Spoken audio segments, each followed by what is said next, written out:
자, 이 탄력성을 계산하는 공식은 결과 변수, 즉 수요량에 얼마만큼 사람들이 쓰느냐, 수요량의 변화를 원인 변수인 가격의 변화로 나눈 수치를 탄력성이라고 한다고 했습니다. 우리가 앞에 정의할 때 배웠었죠. 자, 그런데 이 탄력성은 중간점 공식을 사용을 합니다. 실제로 이제 우리가 뒤에서 이 중간점 공식을 사용하는 걸 우리가 한번 볼 텐데요. 자, 가격 상승의 경우와 가격 하락의 경우, 가격이 오르고 가격이 떨어지는 경우 같은 가격의 변화이죠. 근데 탄력성이 다르게 나타나는 문제를 해결하기 위해서 중간점 공식을 사용을 하게 됩니다. 그래서 가격과 수량 변화의 중간점을 기준점으로 삼아서 가격과 수요량의 퍼센트 변화를 계산하는 것을 중간점 공식이라고 하는데, 뒤에서 우리가 사례를 직접 보시면 금방 이해가 되실 거예요. 자, 가격 탄력성의 크기를 종류별로 한번 보도록 하겠습니다. 자, 완전 비탄력적 수요는 탄력성이 제로인 겁니다. 완전히 비탄력적이에요. 네.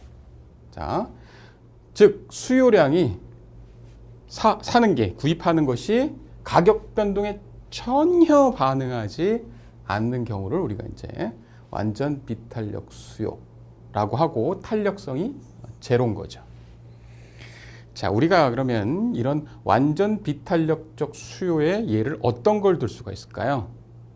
네, 뭐 정확한 예는 아닙니다만 우리가 이제 이런 거, 불치병, 암 같은 거죠. 네. 치료제 같은 거를 예를 들 수가 있죠. 그쵸? 목숨과 상관이 있는 거니까 이게 뭐 가격이 오른다고 해서 안 먹을 수 없잖아요. 이런 목숨과 연관된 것들은. 그쵸? 네. 이런 것은 아마 완전 비탄력적 수요, 즉 탄력성이 제로라고 이야기할 수 있겠죠.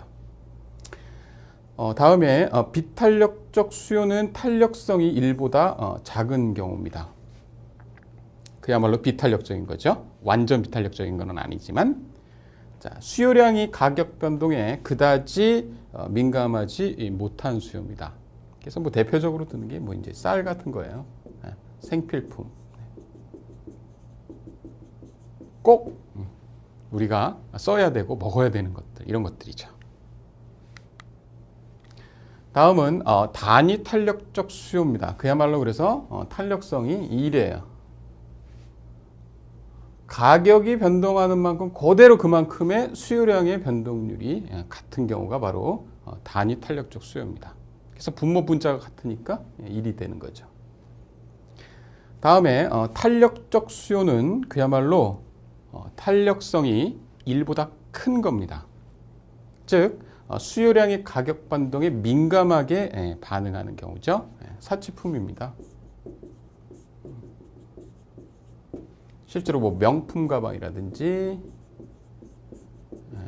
뭐 우리가 타는 승용차 같은 것도 좀 가격이 좀 예를 들어서 뭐 많이 내리고 그러면 많이 사고, 그죠? 가격이 뭐 많이 오르면 좀 아무래도 좀 덜 사게 되는, 이런 게 바로 이제 탄력적 수요의 어떤 예라고 볼 수 있겠죠.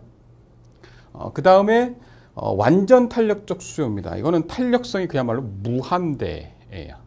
그래서 가격이 조금만 변해도 수요량이 폭발적으로 변동하는 경우를 우리가 이제 완전 탄력적 수요다, 이렇게 이야기합니다.